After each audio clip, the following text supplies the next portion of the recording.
Welcome in to the Fade. Kelly Stewart hosting for Clay Travis, who is hopefully enjoying his vacation with his family and surely not tweeting excessively about the state of Colorado. All jokes aside, I am joined by my good friend, mentor Todd Fuhrman. You guys probably remember Todd because he started this show with Clay Travis a few years ago, and he's so kindly sitting in the passenger seat filling in for me. We're going to have a great time today. You can catch Todd on a myriad of shows. Bet the Board podcast, as you can see on his t-shirt, CBS Sports HQ, where we work together for a very long time. And of course, a couple of days a week on NHL's Puck Line. He is Todd Fuhrman on X. Make sure you're giving him a follow. Todd, today we're just going to run through because that's what Clay does. He just throws a ton of NFL games at me and then lets me answer about 3 of the games out of his 6. He gives out an OutKick 6-pack. I am not going to do that because we all know I'm not betting 6 NFL games, no matter how many days a week we get them. And you and I are going to break down some of these. And then we'll touch on some bowl games and get some of your thoughts on how to bet the rest of this bowl season, because so far it has been absolutely atrocious for your girl. I had Old Dominion -2. And then I had a nice number yesterday on Marshall. UTSA quarterback gets announced out. The line plummets. Doesn't seem to matter. So welcome in, Todd. Thank you again for filling in for me. Hey, I'm more than happy to jump into the hot seat here, Kelly, and I give you a world of credit. Dealing with Clay on a week-in, week-out basis during football season. Look, I mean, I was in your seat before, so you have the utmost sympathy from me. You mentioned some of the trials and tribulations with betting the Bulls, telling Clay he's wrong. So we'll have a little bit of fun, hopefully make the viewers smarter than they would be with Clay sitting in the host chair, since you actually know the right questions to ask. And more importantly, you've looked at the lines before the show started, which is something we can't say about Clay. Oh boy, I don't know if I'd get into that kind of Clay slander. Usually his OutKick 6-pack is already up before we do the show. But let's get into Thursday night football. I think this is going to be a rather interesting one. Saints are a 4-point favorite at the Rams. Those primetime unders keep cashing until they don't. I'm kind of curious here. We have some playoff implications. I'm probably not going to be getting involved. I really don't think that I can trust the Saints here on the road. And the Rams have been red hot, Todd. Yeah, I think this is an interesting game. You mentioned the playoff implications, and this is coming from someone that had a Rams regular season win total ticket under 7.5. Thought I'd be able to get that home quite comfortably, but this team has exceeded everyone's expectations. Matthew Stafford, like a fine wine, continues to get better with age. And you look at the triplets around him. I mean, Kyron Williams putting up numbers on the same level from a yards per game standpoint that we're seeing from Christian McCaffrey. Puka Nacua has been a revelation, and Cooper Kupp off the milk carton back on the stat sheet over the last couple weeks, matched up against the Saints team that I think, Kelly, you and I are in agreement on, leaves a little bit to be desired from a consistency standpoint. I mean, we lived through the Derek Carr experience out here in Las Vegas that the Saints fans are suffering through. He's been gritty, he's been gutsy, and he did throw 3 touchdown passes against the Giants last week, but I wonder where the big plays come from consistently in this game. Dennis Allen said that Chris Olave should be back in the fold. Allen wasn't shy about saying this is ridiculous, more or less, that they have to travel nearly 2,000 miles on a short week. We've seen money come in on the road underdog here, but that may not be a dog that I'm running to back. And you mentioned the over money, 44 got as high as 46.5 before there's been a little bit of buyback. I think a very difficult game to handicap. So I'm hoping that you have a more compelling angle to tackle than I do on this one. No, I certainly do not. This Thursday night slate has been less desirable than ever, in fact. So I'm going to probably just do what I always do and pass. The NFL has been an absolute roller coaster ride this year, Todd. It has been so tough. The public has cashed, 11 out of 15 weeks. And I mean cashed almost across the board. The dogs were not barking last week. Do you think we're going to see some regression to the mean and maybe we can get some dogs to bark for us this week? I mean, this is the time of year where it's always sad and scary to say, but you're going to bat with some of the dregs in the NFL. I mean, we already saw a big move in the Saturday night game with the Los Angeles Chargers, fresh off of that embarrassing performance. The 14s got gobbled up like they were going out of style. I mean, people running over men, women, and children to grab them, plus the 2 touchdowns. I do see a couple of dogs that are mildly interesting. One on Sunday that's really caught my eye. I'm hoping the number comes in a range. I know we'll get into some of those games in greater detail. But look, you nailed it. I mean, it's picking your poison in the NFL and kind of taking that sniper mentality because if you want to blanket the board in this sport, it's extremely difficult and challenging to identify value, especially when you want to bet more of the 2 and 3 win teams this time of year, knowing those must-win scenarios are typically overvalued by odds makers alike. Storytime. I started working for Todd in 2013, and I walked in. It's been that long. It's really been that long, Kelly. We've gotten that old over all the years. It's kind of scary when you think about it that way. It's absolutely utterly terrifying. The good news is I have gotten younger, according to Clay Travis. He told me I looked younger than when I did my first Fox segment with you guys at the Westgate Superbook.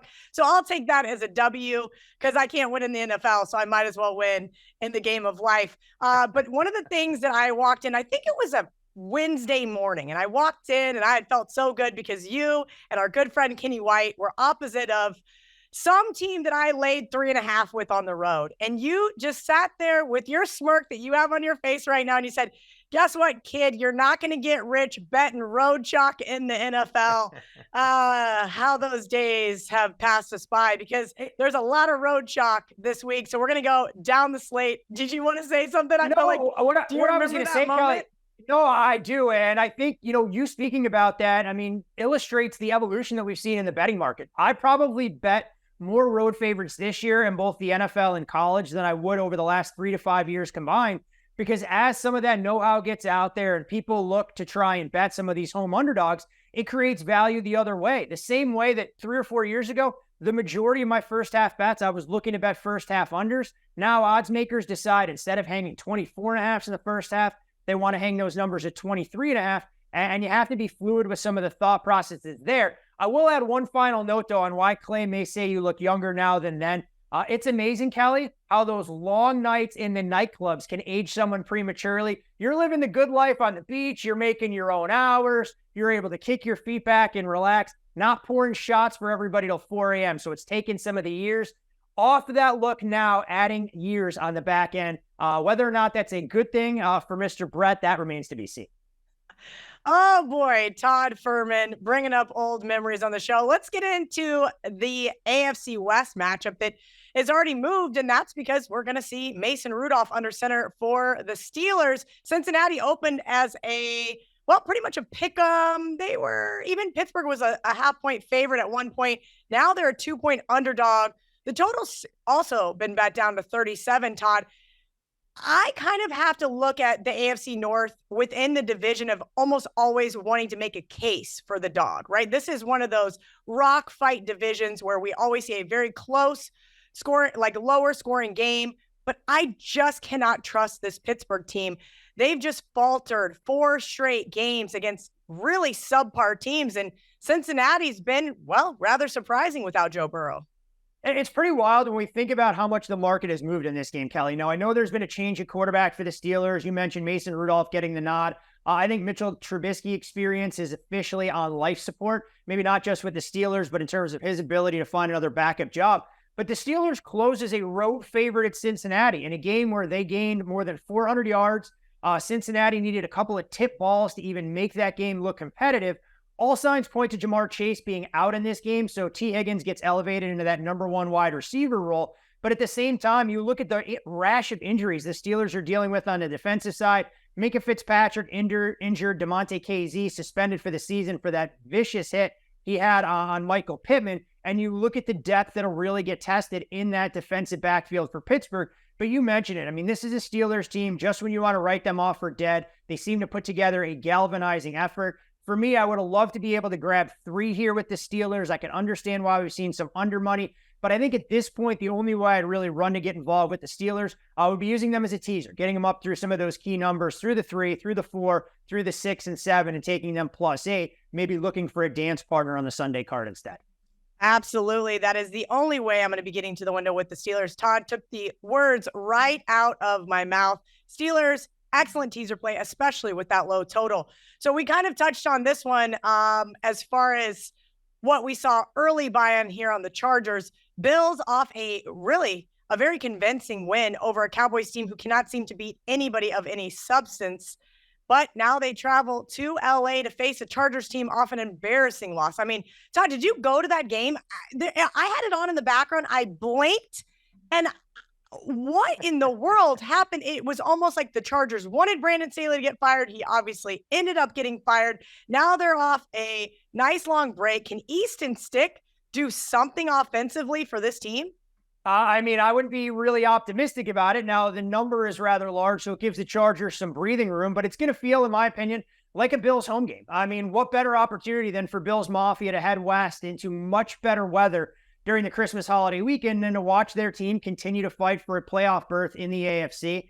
And when you look at Buffalo's upcoming schedule, a winnable game Saturday, a winnable game with revenge the following week against the Patriots, potentially setting up a showdown week 18 against the Miami Dolphins, which I have zero doubts you will be in attendance for because there's not a big sporting event in the state of Florida that Kelly Stewart will look to pass up when given the opportunity. But I mean, it's all about the number here, Kel, and I don't think there's any reason to back Buffalo here. This feels like a workmanlike performance that they could be outside the number, comfortably up by 17, and here comes Easton Stick marching them through the back door. But the one thing that stood out for me watching the Chargers, other than their inability to focus and some of the quit factor that was there, just looks like Easton Stick processes at such a slow rate. I mean, going through his progressions, trying to get the ball out. If you look at the final stat line, not bad. But if you watch that game in real time, just felt like a turnover waiting to happen. So again, probably a game I won't look to get involved with, but it would be dog or pass. And I can see why some of those 14s were gobbled up early.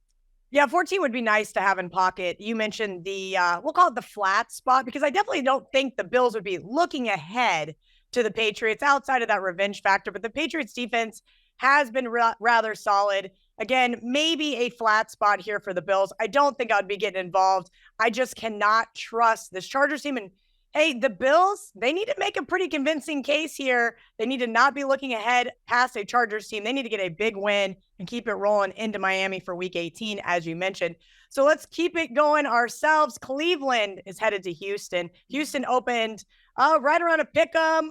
Got bet down after the CJ Stroud news. They are now 2.5-point underdogs. And I'm just going to keep it simple here, Todd, and I'll let you break down this game. This is going to be my dancing partner with the Steelers. Give me the Texans plus 8.5. You have a little bit more faith in journeyman quarterback Case Keenum than I do, but I can understand from a teaser perspective, giving yourself a little bit of insurance there. Case Keenum, before last week, his last win as an NFL starter, came for these very same Cleveland Browns back in 2021. So this is one of the many teams that Case has honed his craft for in the past.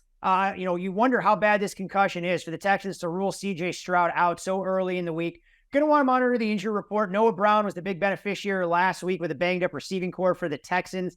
Nico Collins and John Mechie didn't practice on Wednesday. We'll see if Nico is able to get back in the fold. But I think this game will hinge on what Houston can do defensively to keep this game tight. Joe Flacco has done everything and then some for this Browns offense. He's given them a little bit more of a vertical passing game. We're seeing David Njoku get involved.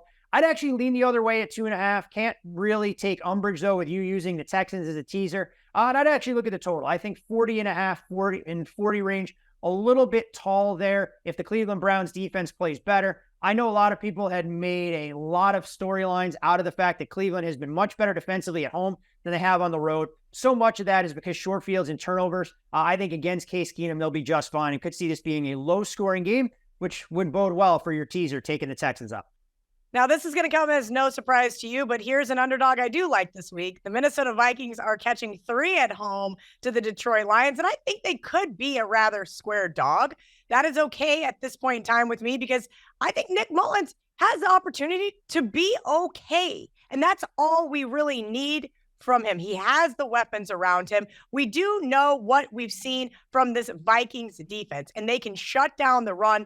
If they can kind of turn Detroit into basically only a passing team, if they can get rid of Jahmyr Gibbs and David Montgomery, I think that bodes well for the Vikings. Obviously, this game is indoors, which bodes well for the Lions because they can't seem to win a game outside to save their lives. What are your thoughts on this NFC North matchup? Should I be getting to the window here with the Vikings?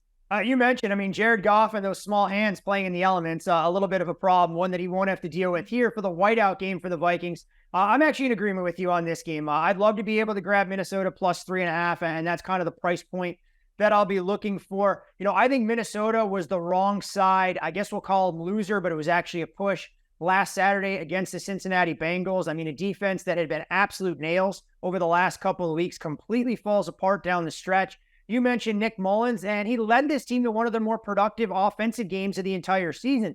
The problem is the Vikings left way too many points on the board. I mean, Nick Mullins with an inexplicable decision late in that first half. He throws that errant interception early on in the game, and Minnesota had so many different opportunities to run away and hide. But I think another week under Justin Jefferson's belt gives him the opportunity to be more game ready, paired opposite Jordan Addison, and we get Ty Chandler with a career day last week for more than 100 yards rushing. This Vikings defense will heat up Jared Goff. We know Goff wilts under the weight of pressure. So I think Brian Flores will throw some unique wrinkles at him. I'm right there with you. I think this is a live home underdog that, unfortunately for Lions fans, staves off their clinching desire for the first time since '93 to be named division champ. I think so as well. Green Bay heads to Carolina, who finally wins their second football game over. Well, it was a terrible game. I saw just glimpses of it, and you're going to laugh because, of course, I had Panthers in a teaser. I could not bear to take them plus the points, and, of course, they win the game outright. Green Bay, Jordan Love. Todd, what do we think about Jordan Love? I'm still very undecided about him. I feel like he's been very Jekyll and Hyde this year. We've seen some glimpses of real greatness, and then every once in a while I catch a play from him and I go, Jordan, what were you thinking? Or is that really Matt LaFleur? I mean, I think when I watch Jordan Love, the number one adjective that I would use to describe him, other than maybe uneven, I'd say raw, because you do see glimpses of some of that athleticism, that arm talent, and the decision-making that you go, okay, maybe Green Bay does have something here as a franchise quarterback. And then you watch other games and you go, I'm not sure the light bulb has officially clicked on. So it's important, in my opinion, for the Packers to be able to take advantage of an opponent that they should beat in the Carolina Panthers this weekend. But last week against the Tampa Bay Buccaneers, it wasn't so much the offense as the defense that's been really banged up. I mean, they were down so many key contributors in that secondary, allowed Baker Mayfield to go absolutely nuclear. Chris Godwin getting involved, Mike Evans, of course, producing. So in this spot, I'm not sure that Bryce Young and that receiving core that he's got at his disposal in Carolina is going to be able to do something similar, even if Green Bay comes in injured. But watch the injury report for the Packers. You'd love them to have their full wealth of weapons. Most importantly, Christian Watson to be able to spread the field out a little bit. But this, Kelly, would fall into the bucket of laying more than a field goal on the road with a bad football team, and it's not something I feel comfortable in doing. But I wouldn't be running to back Carolina. It is interesting, though, when you consider that Green Bay just 2 weeks ago was a 6.5-point favorite. I know they closed as a 5.5-point favorite on the road against the Giants, and here they are in Charlotte laying a shorter number against the Panthers. I still have the Giants favored on a neutral against Carolina, so if anything, it could be perceived as a buy low, but I just don't feel comfortable backing the Packers, expecting them to win by margin. Absolutely in agreement there, Todd. Okay, let's go Indianapolis. Now a 1-point dog at the Atlanta Falcons. We've seen some interesting movement in this one as well. I love backing Atlanta at home. Well, that was until they started losing all of these football games back to back. They opened as a 1-point favorite. The market disagreed. Kind of make this one make sense for me. We talked about Jordan Love and how we didn't really know who he was. Well, I think we now know who Desmond Ridder is. And I think so does Arthur Smith, prompting the decision to go back to Taylor Heinicke as their starting quarterback this week. I mean, Ridder had a chance just to eat the ball late in the game against Carolina, kick the field goal, go up 10-6, and force the Panthers to drive the length of the field. Now, that doesn't all fall on Ridder because you still gave up a 95-plus yard march if you're the Atlanta Falcons defense in the most high-leverage situation that you've been in all season.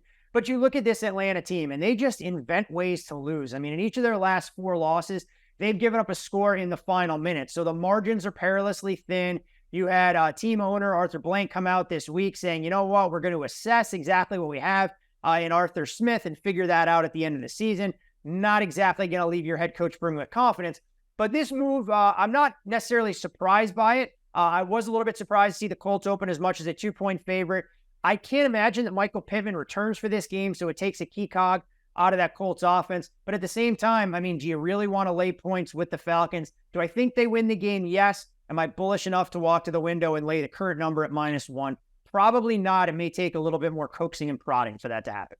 I would have to agree. Some of these games are just better left unplayed. Seattle off a monster win. Todd, I went to bed. I had Seattle money line, and albeit it wasn't supposed to be with Drew Lock, that is for sure. And I got a little flack for the Drew Lock slander as a former Broncos fan. I guess I'm still a Broncos fan, but I want to be former. Let me tell you, I want to be rid of some of those really bad years out of Denver. But I didn't think that Drew really had it in him. We had seen the week prior, he threw 2 interceptions to 2 touchdown passes, but he got it done. And this team rallied back from, a 10-point deficit. Now they're laying 2.5 to the Tennessee Titans that everybody was running to the window to bet last weekend. I didn't fully understand that. I understood that Derrick Henry had owned the Texans previously, but that one ended so strangely as well in overtime. I kind of don't know what to make of this. I think the Titans are probably yet another teaser spot. Look, I was part of that camp that laid some of those shorter numbers with the Titans at -2 and -2.5. Came back over the top, though. Thankfully, grabbed a little bit of the Houston Texans plus 3.5, but unfortunately was on the wrong side of that as the Titans blew a 13-0 lead in that game. Short week, Seattle traveling across the country to take on the Titans. If Seattle doesn't win that football game, this number probably opens right around a pick. So I think as a result, you're paying a premium. Again, we'll be on Geno versus Drew watch to see if Drew Lock gets his 3rd straight start or if we get Geno Smith to return from that groin injury. You look at the Seattle Seahawks, probably the most complete defensive effort we saw from them last week against Philly. That was more reminiscent of what we were getting from them week in, week out early in the year compared to how they played during the entire month of November. If they can sell out and stop the run, there's a path for Seattle here. But I'm kind of with you. This game, a very difficult handicap. I don't see an edge situationally to be found with the Seattle Seahawks. And I'm not sure I have it in me to back the Tennessee Titans yet again with all sorts of questions about who we'll see under center, what kind of weapons, what that workload will look like. So the Titans, for me, probably a team that I won't be involved in their games, maybe not just this week, but the remainder of the season, the way things stand right now. Now you sound like Clay. There you go. Just hate the Titans. Clay, I'm sure was drinking the Kool-Aid early in the year, believing that Will Levis was going to be with Will Levis. I drank the Kool-Aid with Will Levis, and then he jumped on the bandwagon, and then the wheels fell off again because I think Will Levis is quickly reminding us, Kelly, of the quarterback that any college football fan watched at Kentucky, that the athleticism and the arm talent is there, but the accuracy leaves a lot to be desired. In the NFL, we know the margins are small. So if you can't make those throws into a 7 to 10 yard window, it makes it very difficult to be a franchise quarterback. But he's going to be given every opportunity to be the guy there in Tennessee. If he struggles next year, the Titans will be drafting in that top 10, and I'd imagine they'd kick the tires on a potential another quarterback prospect. I know why this head coach still has a job, and that's because it's pointless to fire him now. It couldn't have got much worse than not pushing somehow in LA last week. And if you had 7 with the Commanders, only the Commanders could lose and not cover in that fashion. They are now 3-point underdogs at the New York Jets, who fresh off an absolute and utter beatdown from the Dolphins. Trevor Siemian ended up taking over under center when Zach Wilson left last weekend. I don't know what to make of this. This is, we talk about on Hot Mic, the dumpster fire of the week. This game is the dumpster fire of the week. We should just skip over it. Yeah, I'm right there with you. I don't think you can consider laying the points and being confident with the Jets, and I'm not sure you want to run to back the Washington Commanders. The best storyline in that game, though, was Jacoby Brissett coming in for Sam Howell, leading the team on not 1, but 2 touchdown drives. And you mentioned it, Ron Rivera, apparently not a student of the new school analytics of kicking a field goal there to try and take the game from 8 down to 6. Instead, he gets the worst of both of it with the missed extra point. So, yeah, I'm right there with you. Tough game to handicap. Don't see any reason to try and do guesswork in a game with 2 dumpster fires. Absolutely. Here's an interesting one. After the Bucs had that nice win in Green Bay and the Jags, I think the final score on Sunday night looked worse than it really was. I did watch that game start to finish. Jags now a 1-point underdog in Tampa. Is Baker Mayfield like the real deal here? That's what I really have to ask. I was kind of on this little early roller coaster ride with Baker. He looked pretty terrible against the Philadelphia secondary. So I kind of started to ride him off. And then I came back and laid the points in Tampa with the Lions. Because again, Baker guaranteed to throw an interception. It's almost as if this defense has really cleaned it up and Baker has really cleaned it up. Dude's been a gamer. He knows he's on a series of 1-year deals, goes out there and fights week in, week out. First perfect passer rating for Baker Mayfield last week in the win against the Green Bay Packers in his NFL career. And I think he's going to find opportunities to pick apart a Jaguar secondary that leaves a little bit to be desired. Again, going to want to monitor the injury report. We know Trevor Lawrence in concussion protocol We'll see if Sunshine is able to go under center for the Jags this weekend. Zay Jones came up lame in that game as well, grabbing at the back of his leg, whether it's a hamstring or a knee. I mean, you see the difference that Christian Kirk makes in this Jaguars offense. They really lack some of that vertical passing game. Without him, Travis Etienne hasn't been able to run behind a makeshift offensive line. So this is a game where the Jags would have been road favorites if they had their full complement of weapons and a healthy Trevor Lawrence. Because we don't know those statuses, we're seeing Tampa as a short 1-point favorite and a little bit of under money. I lean Tampa here, but again, not a game that I'm running to bet. I think you're paying a premium to back Tampa here, but I do have some real concerns about the Jags. And for a team that thought they had an inside track to winning the division in a runaway, they are going to have to work for absolutely everything atop that AFC South over the next couple of weeks. I think I might end up getting to the window here, at least from a contest perspective, Todd. Maybe not a monetary, but picking 5 games is always hard in the NFL, so I may have to use the Bucks in one of them. You're a Bears fan, right? Right? You grew up a Chicago Bears fan? I grew up a New York Giants fan, actually. I did grow up in Chicago. I had to watch the Super Bowl Shuffle on repeat when the Bears won in '85 for all my friends that lived. You actually remember that? Because I sure don't. Yeah, I was going to say I'm dating myself here, but yes, I do remember that. They were the biggest thing in Chicago. And the reason I remember it, Kelly, because Bear fans didn't let it go. I mean, in the early 90s, they still wanted to talk about the 85 Bears. Hell, they still talk about them now because it's a franchise that hasn't experienced much in the way of success, and they haven't exactly been great at identifying a franchise quarterback over the last 35 years or so.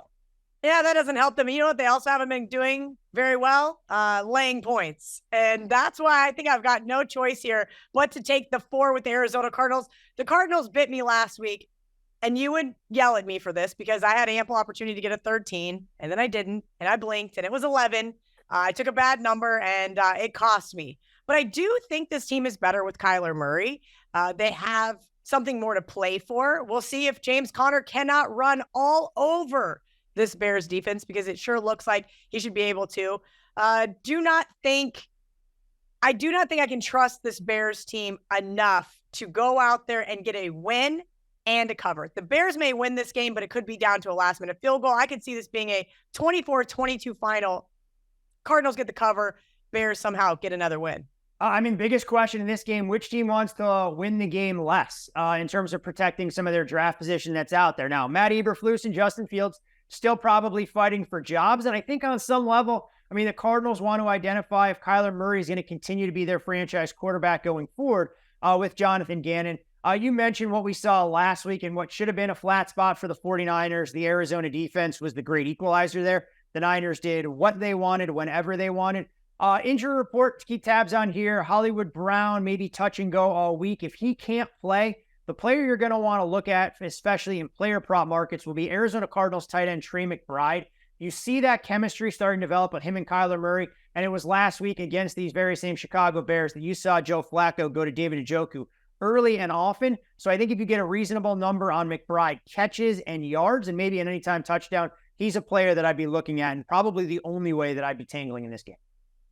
So I mentioned earlier that the Dallas Cowboys can't beat anybody with any sustenance, and it seems like neither can the Miami Dolphins. We have 2 10-4 teams. The Cowboys are a 1.5-point underdog. And last week, they burned my teasers. I laid 2 with the Bills. I teased the other side with the Cowboys. I said, come on, Bills, just win by 3, 4, 5, 6, or 7. That was not going to ever happen. Even thought there might have been a moment there in the second half, and the Cowboys just came out completely flat. There's some arguments here about, Dak Prescott, but I almost have to wonder if it's not only him. His offensive line allowed him to get sacked 10 times over the last 3 weeks. It's hard to throw touchdown passes when you're sitting on your butt the whole game. The Dolphins, on the other hand, as I mentioned, were rather impressive, but against the Jets. It still is the Jets. I understand the Jets' defense is impressive, but eventually they get worn down and tired because their offense is so bad that they've just probably have spent 2/3 of the game on the field and say, okay, no more. We have now just officially tapped out.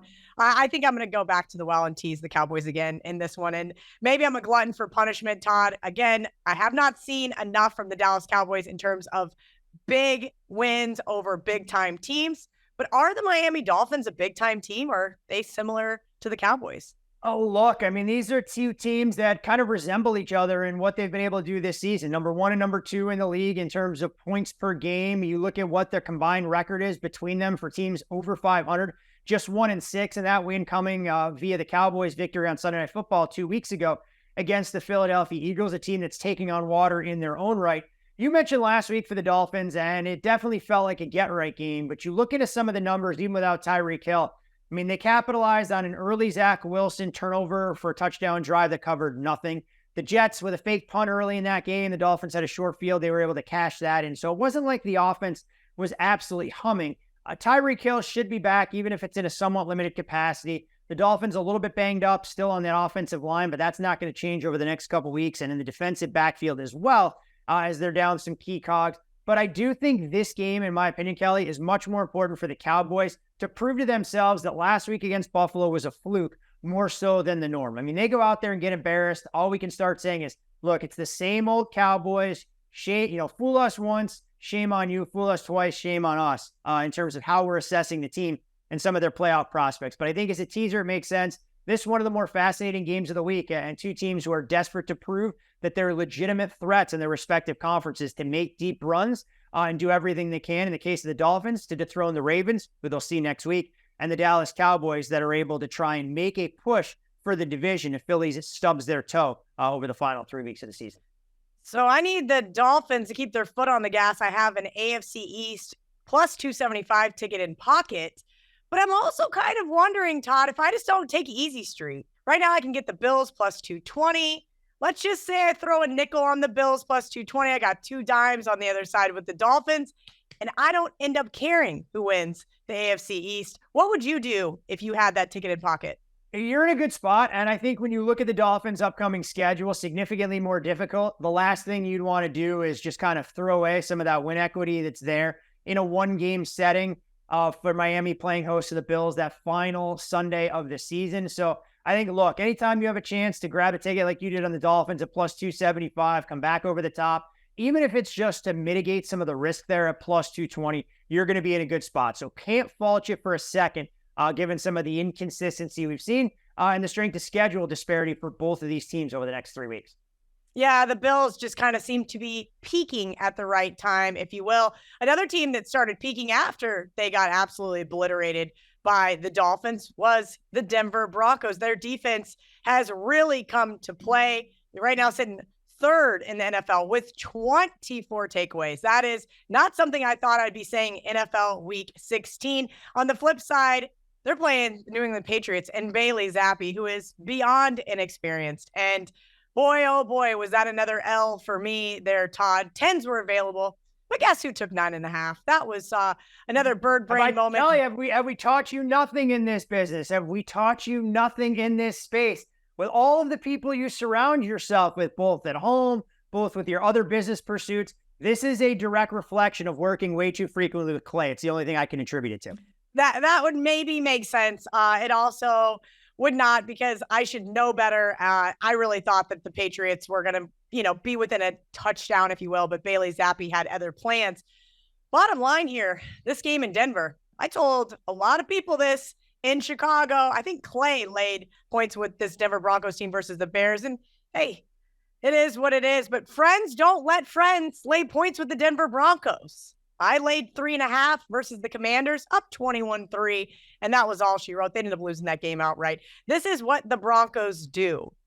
Don't think that they're capable of blowing anybody out. Again, defense has made strides. Russell Wilson getting his butt chewed by Sean Payton the other day kind of warmed my heart just a smidge. I enjoyed it from a fan perspective, because sometimes you have to certainly ask what the heck some of these quarterbacks are doing, but make this game make a little bit of sense. The Patriots, again, great defensively, but are they going to be able to put up any points against this Broncos team?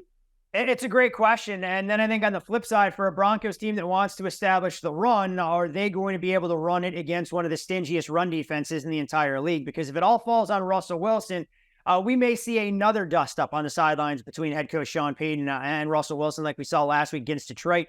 But I am right there with you. I think as this number continues to leak out, there's going to be an opportunity to be able to grab a natural 7 in the market on the Patriots. We know that people are going to be with their friends and family on the holiday. They're going to be looking for something to do and something to bet. And I can't imagine it's an attractive value proposition for them to bet the Patriots here. So expect the Broncos to create all sorts of liabilities for the sports books, whether it's as a teaser leg, whether it's in money line parlays or even a straight bet. So if you like the dog, maybe wait this thing out. I can see making a case to go under the total, though. I know the first half numbers are beaten up a little bit, but if you have access to a 17, that may be worth a small value proposition. This, for me, has all the makings, to your point, of a football game that's played somewhere in that 13-10, 17-13 range, that it's never going to feel comfortable if you're laying points with the Broncos because they're not equipped to run away and hide, and they play so slowly and methodical, especially from a positive game state. Meanwhile, on the other side, I'm not sure Bailey Zappe's going to go out there and light the world on fire. So I'm right there with you. I think the dog has a little bit of merit here, especially as the number continues to climb. Would also look to try and go under, especially early in the game. It would just be nice to know which Bailey Zappe I was going to get. If it was the Steelers version of Bailey Zappe or if it's going to be the Kansas City version. And Kelly, even in that one, are you going to get the Bailey Zappe in the first half against the Steelers, or are you going to get the Bailey Zappe in the second half against the Steelers? So even in the same 60-minute sample size, you have no idea what you're going to get from the Western Kentucky product. Very, very true. All right, we have a trio of Christmas games, and then we're going to get into a couple of these bowls. Las Vegas is a 10-point underdog at Kansas City. Kansas City was just a 10-point road favorite at New England. Make this one make sense. Or is this a buy low spot on the Chiefs after what the Raiders were able to do to the LA Chargers the other night? Surely not. You are right on. I think you're going to see the public looking to back the silver and black plus the 10. The Raiders in that game against Kansas City were even able to build a 14-0 lead early and still couldn't cover as a double-digit home underdog. I think for Kansas City, you go back and you watch the game against New England, a little bit misleading how close that game actually was. Kansas City, I know it's going to sound like a broken record, a lot of self-inflicted wounds more often than not. But I think this is the poster child for a lay it or don't play it type game. I think the Chiefs build a lead early, and in the division where there is no love lost between these two franchises, I'll take my chances that Aiden O'Connell can't throw his way back into this football game, knowing that the Raiders could still feel big, fat, and happy after that 63-point outburst against the Chargers. I like the Chiefs, and I think they win this game by 2 touchdowns plus. I'm in agreement. All right, a game that I thought a team would win by 2 touchdowns plus, but now it's not so certain. The New York Giants are 12-point underdogs at the Philadelphia Eagles. Todd, full disclosure, saved the Eagles in the survivor pools for Christmas. And we're being honest, if I had the Eagles, even being a 12-point favorite, I would be a little nervous given their last 4 games. Do you think they're going to be able to get a win over Tommy Cutlets? Or, maybe that's why I liked the Saints last week. I thought maybe it was a look-ahead spot for the Giants, a game that really didn't matter to them, essentially. Now, again, the bottom has kind of fallen out in Philadelphia. We know that Jalen Hurts has been a little more turnover prone, and boy, is that Eagles secondary exploitable. It is, but is Tommy DeVito the guy that can do it with some of the weapons that he has at his disposal? For the first time in what feels like, 2 months for the Philadelphia Eagles, they get a chance to punch down in weight class against an opposing offense that doesn't have a DK Metcalf, that doesn't have a CeeDee Lamb, a Jalen Waddle, a Tyreek Hill, you name it, some of the murderer's row of offensive weaponry that they faced. So I think even without Darius Slay, we'll see if Avonte Maddox, whose practice window opened last week, can return to kind of give this team a much-needed boost in their defensive backfield. I can understand why this total got bet under. It opened at the key of 44. We're now looking at 42.5. I think the Giants will struggle to move the football, but I think this Eagles offense is just as broken. I don't think you can wave a magic wand and expect them to resemble the group that we saw week in, week out when Shane Steichen was at the controls as offensive coordinator. So this feels like a workmanlike effort for the Philadelphia Eagles. 24-10 feels about right. Maybe 27-13. So I would lean under the total. I definitely don't have the confidence laying nearly 2 touchdowns with the Eagles until they go out there and show me a little bit more. All right, last but not least, Monday Night Football has been a plethora of outright underdog winners, and I like the Baltimore Ravens catching 5 at San Francisco. But Todd, I haven't figured out if I think the Ravens can actually win this football game. What do we know? The Ravens will be able to run, whether it's Gus Edwards, whether it's Justice Hill, whether it's Lamar Jackson. Over the last 3 games, San Francisco has really struggled defensively against whether running backs or mobile quarterbacks. And we did even see it last week with a little bit with Kyler Murray. On the flip side, the Niners, everybody's ready to give them the Lombardi. Now, all of a sudden, Brock Purdy, MVP front runner. Maybe, just maybe, the Ravens can pull the upset. I'm actually going to be on the other side of this game. I like the 49ers and would feel more comfortable backing the favorite here than playing the underdog. When I look at this Baltimore offense and you look at how they've performed over the last couple of games on the road, something just doesn't feel right. Whether it was the Sunday night football game against the Chargers, where they waited until deep into that fourth quarter to be able to find separation with Zay Flowers breaking loose, or even last week against the Jacksonville Jaguars that we know have plenty of questions in their defensive backfield. Lamar couldn't get on track. And I truly believe that losing a player that's as explosive and dynamic as Keaton Mitchell hurts this ground game some. He was giving them a weapon that they didn't have earlier in the season. And you mentioned Justice Hill and Gus Edwards. They feel a little bit more like plotters. They'll keep you honest there. I think the 49ers playing a mobile quarterback last week and Kyler gets them in the right mindset for this spot. And I know what the numbers say for this Ravens team defensively, but we go back a couple weeks in inclement weather. Just look at what Matthew Stafford was able to do, spreading the ball around. If the 49ers can protect Brock Purdy, I think there's going to be opportunities to take shots, getting Brandon Ayuk involved, taking advantage of Deebo Samuel's unique skill set. So for me, I expect to see money coming in on the Ravens in this game. I really do. There's some 4.5s actually out there in the market now. I may wait this out as long as possible and look to lay points with the favorites, square or not. I'm not sure I would have it in me to be holding a Baltimore ticket come Monday night. I had a feeling Baltimore might end up being the square dog, but this is my Super Bowl winner 20-1, and maybe this is our Super Bowl preview. Of course, Todd and I are up against it time-wise because, well, between the two of us, there's a lot of talking that goes on. Of course there is, but I do want to get some of Todd's thoughts on some of these bowl games. And I know we were texting yesterday, and I said, hey, I'm going to need a best bet for a bowl game. And you said, absolutely not. And then how I lost Marshall and how I mentioned I lost Old Dominion, and looking at my loser of a ticket with K-State -4 after Colin Klein before Colin Klein left for You're A&M. supposed to have the intel. I mean, there's one program in the country that you're supposed to have the intel. You're supposed to know the coaching staff and everything else. So I'm going to expect a scouting report right up until kickoff for that game against NC State to know who the side is in that contest. Yeah, I bet you can't wait for my breakdown of the Pop-Tart Bowl, Todd. It's going to be really exciting. I'm excited to see true freshman Avery Johnson. Cooper Beebe, who is the most highly decorated offensive lineman ever to come out of K-State, said he would be playing in the bowl game. He is not going to opt out. So you love to hear that kind of stuff. And it will be Connor Riley, offensive coordinator, it will be his, we'll call it his interview. We would call it a dress rehearsal of sorts. Yes, dress rehearsal to see on if he's going to earn this job. And when you remember, it was Colin Klein's dress rehearsal against LSU. They sure like to air it out and really open up that offense, just to get me excited to turn around and not do that for the next 3 years afterwards. All jokes aside, let's get into a couple of these bowls. I wanted to hear your opinion on the college football playoff and how people should be navigating all of these crazy swings that we've just been seeing. So I think bowl games right now in the current landscape are feeling a lot more like the NFL preseason, where your power numbers do one thing, the stats and the 12 plus data points that you have for all these teams leave you feeling warm and tingly, but you're going to have to do your reading.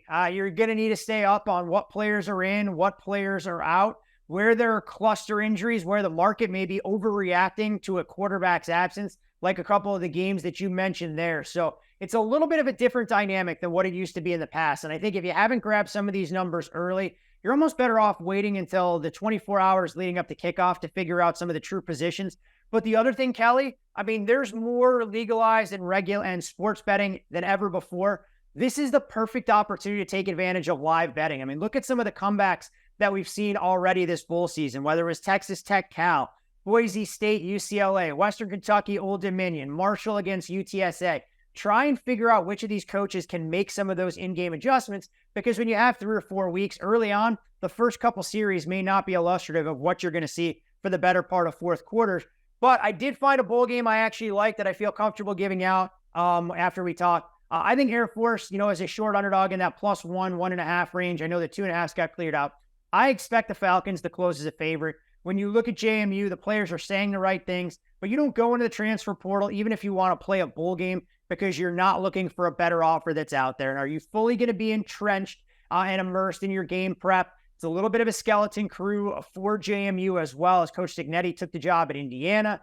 So you wonder what has been an outstanding season for the Dukes so far this year at Harrisonburg, what you're going to get here. And I also think that Air Force is going to get their starting quarterback and Zach Larrier back for this one, which gives them a key cog that was extremely important during the regular season because we saw Air Force really fall off a cliff, losing the last 4 games. And you can't go wrong betting on the service academies in bowl games. So I like Air Force as a short underdog in this one. Nothing that I would run over men, women, and children to bet. But if you're looking for a game coming up in the next couple of days, I think this one's on Saturday. I like Air Force. I think they close the favorite here.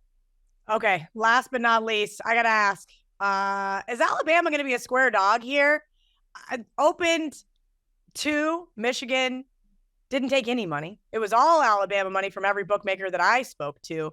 Michigan, really solid defense, but man, Alabama, Todd, from that USF game where Clay and I did our first show and we joked about the 3 quarterback carousel that was Nick Saban's team to where they are now. Holy cow, are they a completely different team?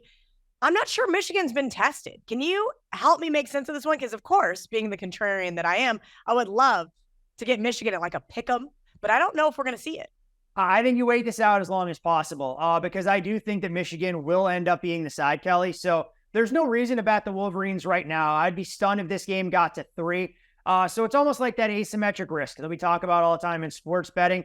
Wait it out because I don't think a field goal will end up popping because those will get gobbled up pretty quickly. So if you get some money that comes in, there's a chance that Michigan closes right around a pick 'em or maybe even +1 in this spot. Michigan's biggest question in this game will be the offensive line. I mean, they were under siege in that Big Ten championship game against Iowa, and we know that's the strength of this Alabama defense. So what can they scheme up with J.J. McCarthy, who's going to be a little bit healthier, but Michigan's ground game has lacked some of that punch. I do think that player that I'm very curious to see what he looks like with a full month off before this game will be Donovan Edwards. Looked like he was dealing with that knee injury all season long. Didn't look anything close to the running back that was dynamic last year against Ohio State in that regular season finale and that we got flashes of in the postseason there. So I would lean towards Michigan. But you mentioned Alabama and, potentially trending up. I can't argue that. But at the same time, people want to give them credit for the win against Georgia. And look, anytime you beat a 2-time defending national champion, you deserve your accolades. But Georgia looked like they were trying to get too cute in that game. And then what? It was a 4th and 31 miracle in the Iron Bowl that even gave Alabama a chance. So for all those people that love what they've seen from Alabama the last month, let's pump the brakes because in Alabama's game is still that clunker against Auburn. It's still a game that they couldn't find separation against Arkansas when they took their foot off the accelerator. So I think this game will be very interesting to watch with Michigan's offensive line a major concern in that Rose Bowl matchup. He is Todd Fuhrman. I am Kelly Stewart. And in the words of Clay Travis, let's get rich, kids.